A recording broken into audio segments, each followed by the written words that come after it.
Ham of death कहानी है Jason की फर्स्ट ओपरा सिंगर यून शिम डियोक और प्ले राइटर किम ओ जिन की while Korea was under Japanese occupation. Yun Shim डियोक ने प्रेस ऑफ डेथ नाम का एक सॉन्ग रिकॉर्ड किया था जो कोरिया का फर्स्ट एवर पॉप सॉन्ग बना था इन 1926। 4 अगस्त 1926 को हम सुबह 4 बजे एक शिप को सेल करते देखते हैं with a Japanese flag on it. Ship में एक सेलर अपनी वॉच ड्यूटी के दौरान एक कैबिन के दरवाजे को नॉक करता है। कोई रिस्पॉन्स न मिलने पर वो कमरे में जाता है। कमरा खाली होता है लेकिन एक recorder sad piano tune play कर रहा होता है। सेलर मेज पर एक घड़ी, पेन और कुछ पैसे रखे देखता है। उसकी नज़र लगेज पे पड़ती है जिस पर एक नोट होता है। उसमें लिखा होता है I am sorry but send my luggage back home. घबराकर सेलर कमरे के बाहर डेक पर जाता है जहां वो रेलिंग के पास 2 जोड़ी जूते देखता है। सेलर लैम्प से समुंदर में देखने की कोशिश करता है लेकिन जब उसे कुछ दिखाई नहीं देता वो शिप के दूसरे लोगों को जगाने के लिए विसल बजाता है। इसके बाद कहानी की शुरुआत होती है फ्लैशबैक ऑफ 1921 इन टोक्यो। किम ओजिन हमारी कहानी का मेल लीड अपने दोस्त जो मायुंग ही के लिखे प्ले किम यंग सेकंड डेथ को पढ़ता है। मायुंग ही बहुत खुश होता है जब ओजिन उसके प्ले की स्क्रिप्ट को फाइनल कर देता है अपने अगले जॉसन टूर में परफॉर्म करने के लिए। उनके ग्रुप के दूसरे मेंबर्स होंग नानपा और होंग हे संग एक्साइटेड फील करते हैं कि फाइनली प्ले को अप्रूव कर दिया गया है। होंग नानपा उन्हें बताता है कि अगर जापानीज लोगों ने उन्हें सेलिब्रेट करते सुन लिया तो उन्हें लगेगा कि शायद उनकी कंट्री के खिलाफ वो सब कोई साजिश कर रहे हैं। वो सभी जॉसन स्टूडेंट एसोसिएशन से होते हैं जो जापान में अपनी पढ़ाई मुकम्मल करने के लिए आए होते हैं। वो सभी मिलकर डिस्कशन करते हैं। ओजिन उन्हें बताता है कि उनके टूर के लिए वो 3 प्लेस परफॉर्म करेंगे। वो उनसे कहता है कि ये टूर उनके आर्ट्स एसोसिएशन के लिए फंड्स रेज करने में मदद करेगा और साथ ही उनके प्लेस जॉसन के लोगों को मोटिवेट करने में मदद करेंगे। तभी होंग हे संग गुलाबी ड्रेस में विग लगाकर शिकायत करते हुए वहां आता है कि उसे वुमेन का रोल प्ले नहीं करना है, वो भी तब जब उनकी टीम में एक वुमेन मेंबर ऑलरेडी प्रेजेंट है। मायुंग ही उसे चढ़ाते हुए कहता है कि वो औरतों की नकल करने में बेस्ट है। हान की जो हेसंग से बताती है कि क्योंकि वो पियानो की इंचार्ज है इसीलिए वो ये रोल नहीं निभा सकती। होंग नानपा उन्हें एक अल्टरनेट सजेशन देते हुए कहता है कि उसके जहन में एक शख्स है जो ये रोल निभा सकता है। एल्सवेयर यू शिम डियोक हमारी कहानी की मेल लीड जो एक म्यूजिक स्टूडेंट है अपनी कंडक्टर और एक पियानिस्ट के साथ ओपरा सॉन्ग की प्रैक्टिस करती है। उसकी कंडक्टर जापानीज लैंग्वेज में उससे बोलती हैं और शिम डियोक को उसके सॉन्ग के बीच में रोकते हुए उससे सॉन्ग की मीनिंग पूछती हैं।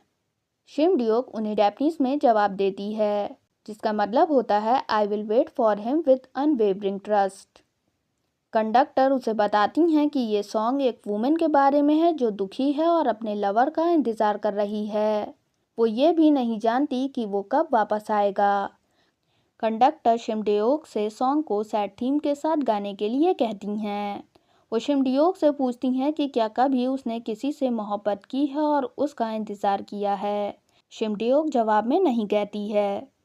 टीचर उसे बताती हैं कि एक सिंगर की ईमानदारी के बिना एक सॉन्ग नकली लगता है और उसे बताती हैं कि वो एक दिन सॉन्ग की रियल मीनिंग ज़रूर समझ जाएगी। आउटसाइड द बिल्डिंग उसकी क्लास के बाद होंग नानपा उससे मिलने आता है। वो उसे जॉसन के स्टूडेंट एसोसिएशन के बारे में बताता है जो अपकमिंग समर में प्लेस परफॉर्म करने वाले हैं जॉसन। शिमडियोक उनके एसोसिएशन का पर्पस पूछती है। नानपा उसे बताता है कि वो हॉल के कंस्ट्रक्शन के लिए फंड्स रेज करना चाहते हैं और जॉसन के लोगों के इनलाइटमेंट के लिए न्यू प्लेस और वेस्टर्न म्यूजिक को बढ़ावा देना चाहते हैं। शिमडियोक कहती है कि वो इस बारे में श्योर नहीं है क्योंकि ये थोड़ा खतरनाक हो सकता है। नानपा उसे एक बार विजिट करने के लिए कहता है और उससे कहता है कि वो उसके बाद तय कर सकती है कि उसे क्या करना है। वो शिमडेओक को एड्रेस देता है जिस पर होंग नानपा से वो कहती है कि वो उन्हें ज़रूर विजिट करेगी। वो उस एड्रेस पर जाती है जो होंग नानपा ने उसे दिया था। वो बिल्डिंग में जाने से पहले 1 मिनट के लिए वॉन्डर करती है। शिमडेओक एक रूम तक पहुंचती है जहां वो किसी को एक किताब पढ़ते सुनती है। रूम में किम ओजिन मौजूद होता है जो एक बुक को लाउड वॉइस में पढ़ रहा होता है। शिमडेओक बुक के वर्ड सुनती है और रूम में एंटर करती है। वो किम ओजिन से कहती है कि वो ऑथर के वर्ड से एग्री नहीं करती, क्योंकि सच्ची मोहब्बत का मतलब हमेशा लेना नहीं बल्कि देना होता है।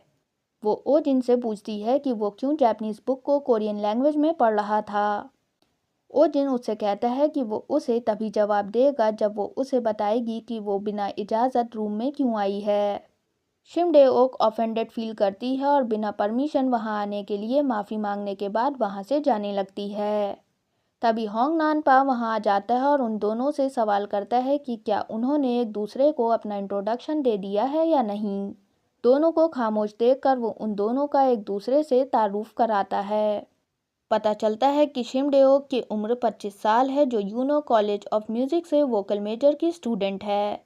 ओजिन की उम्र भी 25 साल होती है और वो वासेडा यूनिवर्सिटी से इंग्लिश लिटरेचर मेजर का स्टूडेंट होता है।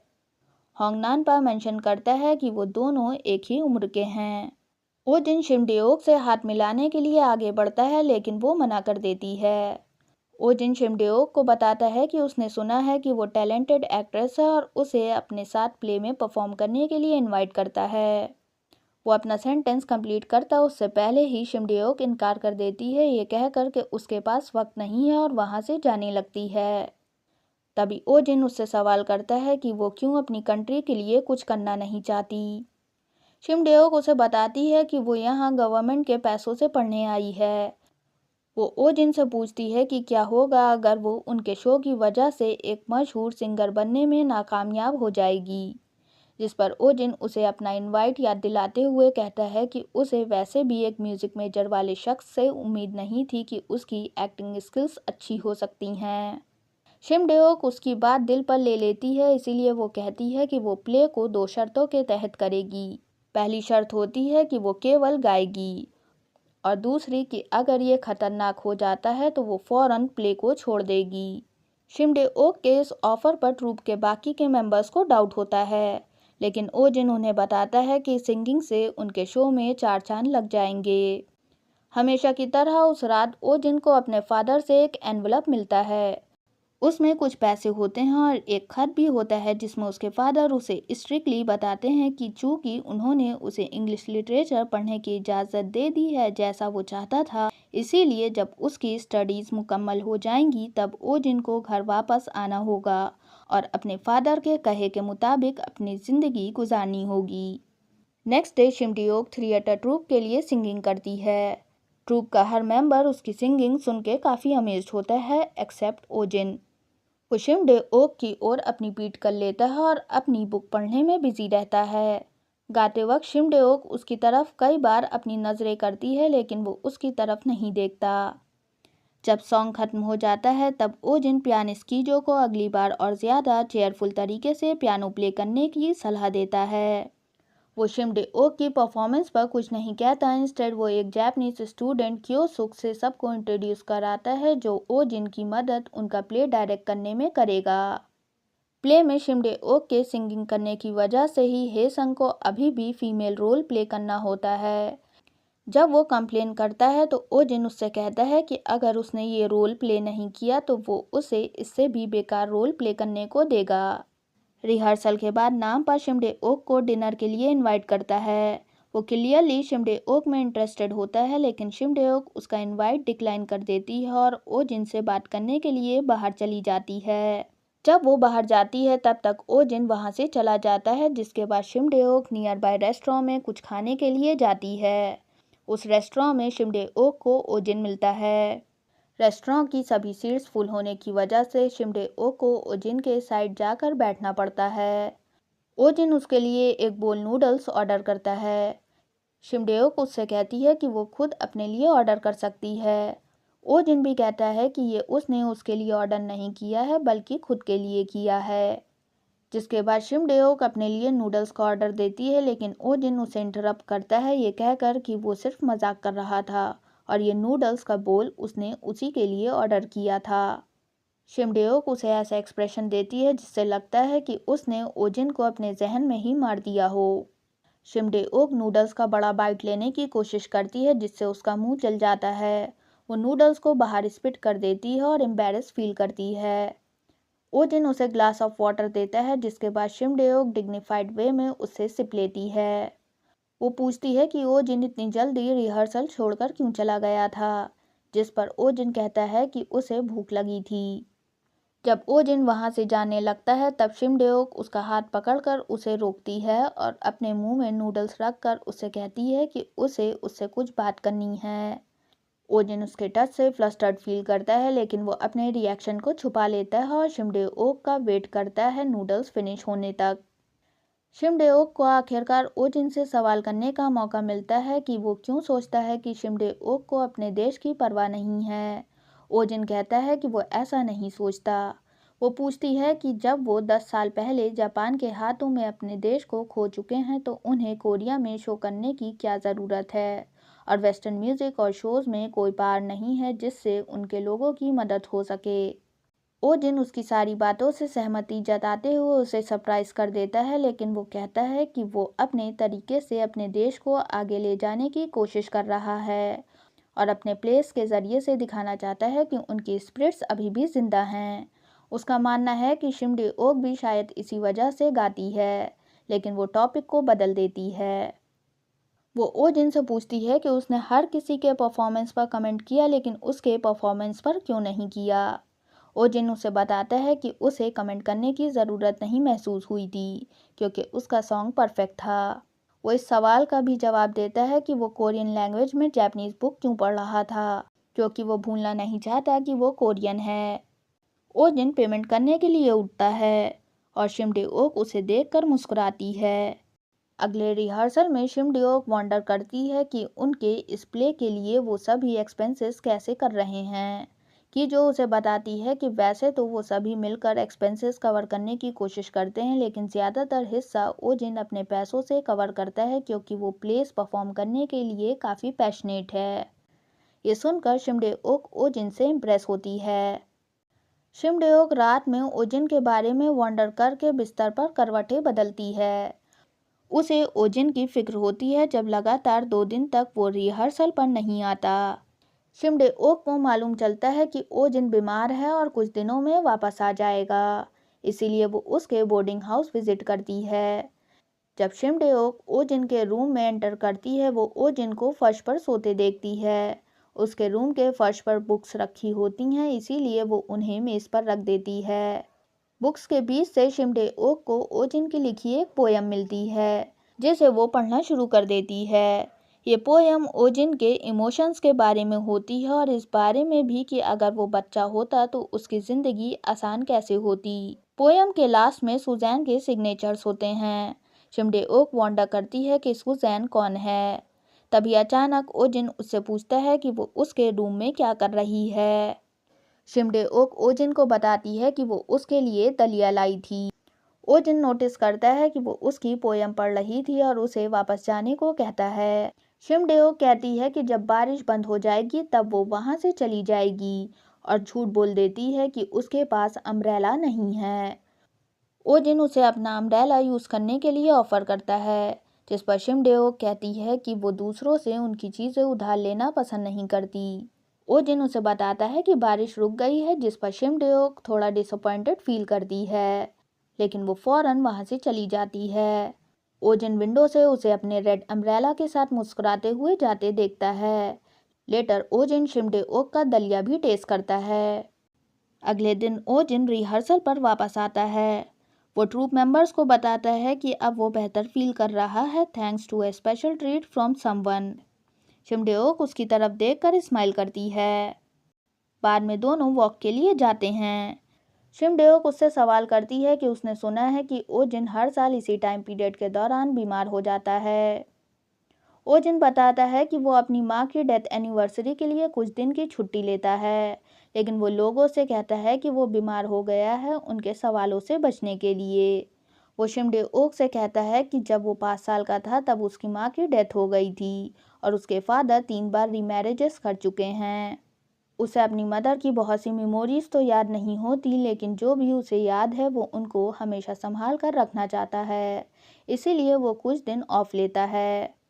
वो शिमडेओक से कहता है कि वो उसे सिर्फ इसलिए ये सब नहीं बता रहा है क्योंकि वो स्पेशल है, बल्कि वो नहीं चाहता कि वो सोचे कि वो सच में बीमार था।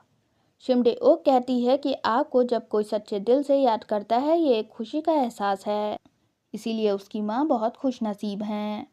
वो ओजिन को बताती है कि उसकी पोयम बेहतरीन थी और कहती है कि उसे प्लेस भी लिखने चाहिए। शिमडे-ओक नोटिस करती है कि ओजिन खामोश हो गया है और पूछती है कि क्या वो प्लेस लिखना नहीं चाहता। ओजिन उसे देखता है और कहता है मुझे पसंद है। उसका फ्रेज सुनकर ऐसा लगता है कि जैसे वो शिमडे-ओक से कह रहा हो कि उसे वो पसंद है। तभी ओजिन कहता है कि उसे प्लेस लिखना काफ़ी पसंद है। एक रिहर्सल के दौरान उनके ट्रूप को जापानीज पुलिस इंटरप्ट करती है और ये जानने की मांग करती है कि क्या वो सभी कोरियंस हैं। ओजिन ब्रेवली उनके सामने कोरियन लैंग्वेज में एक्सेप्ट करता है कि वो कोरियंस हैं। पुलिस ऑफिसर उससे उनकी नेटिव लैंग्वेज यानी जापानीज में बोलने को कहता है। ओजिन ऑफिसर को बताता है कि उसकी नेटिव लैंग्वेज कोरियन है।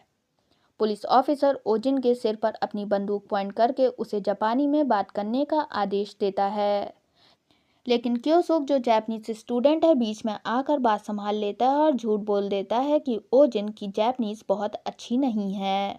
पुलिस बताती है कि वो ये देखने के लिए यहाँ आए हैं कि कहीं उनका ग्रुप जापान की सरकार के खिलाफ साजिश तो नहीं रच रहा है। पुलिस वहाँ की तलाशी लेती है। उन्हें वहाँ किताबों और स्क्रिप्ट्स के अलावा कुछ नहीं मिलता। ऑफिसर जाने से पहले उनके ट्रूप को वार्न करता है कि अगर उनकी वजह से कोई परेशानी होगी तो उन सभी को ब्रूटली पनिश किया जाएगा। ट्रूप ये तय करने के लिए एक मीटिंग करता है कि क्या उन्हें प्ले को जारी रखना चाहिए या नहीं। की जो मान लेती है कि वो डर गई है और रुकना चाहती है, और हे संग कहता है कि कोरियन में प्ले करना मीनिंगफुल है लेकिन खुद को खतरे में डालने के लायक नहीं है। ओजिन कहता है कि ऐसा नहीं होगा।